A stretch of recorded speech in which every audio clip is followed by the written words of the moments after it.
मक्का के न्यूनतम समर्थन मूल्य पर खरीद को लेकर मंत्री का बड़ा बयान, किसानों को होगा फायदा। केंद्र सरकार ने न्यूनतम समर्थन मूल्य यानी एमएसपी खरीद योजना के तहत खरीफ सीजन 2026 के लिए पूर्व पंजीकृत किसानों से मक्का खरीद की समय सीमा को बढ़ा दिया है, जिससे मक्का किसानों को फायदा होगा। जी हाँ किसान भाइयों, आपको बता दें कि समय सीमा 30 अप्रैल 2026 तक है बढ़ा दी गई है, जिससे मक्का के भाव में जो गिरावट के कारण किसानों को नुकसान उठाना पड़ रहा था उससे थोड़ी राहत मिलेगी।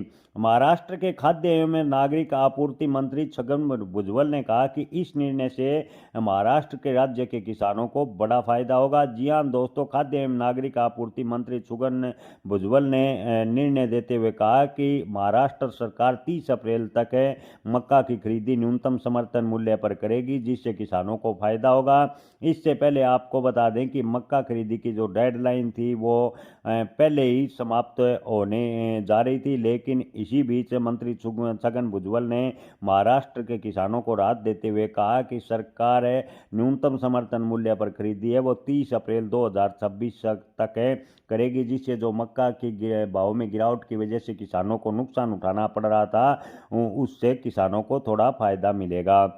दोस्तों, छगन भुजबल ने कहा कि केंद्र सरकार ने कुछ शर्तों के साथ विस्तार किया है, जिससे खरीदे गए मक्का के मानव उपयोग के लिए उपयुक्त होने गुणवत्ता प्रमाण पत्र देना अनिवार्य होगा। साथ ही अगले खरीद स्तर की शुरुआत पहले खरीदे गए स्टॉक का वितरण करना भी अनिवार्य होगा, ताकि पुनर्चक्रण से बचा जा सके। इसके अतिरिक्त उचित औसत गुणवत्ता यानी एफएक्यू मानदंडों को पूरा न करने वाले शेयरों को केंद्रीय पूल में शामिल नहीं किया जाएगा। ऐसे में पूरी जिम्मेदारी राज्य सरकार की रहेगी। जी हाँ दोस्तों, ओवरऑल देखें तो मक्का की खरीद को लेकर जो छगन भुजबल ने बयान दिया है उससे मक्का किसानों को थोड़ा फायदा होता नजर आ रहा है। 30 अप्रैल 2026 तक महाराष्ट्र सरकार मक्का की न्यूनतम समर्थन मूल्य पर खरीदी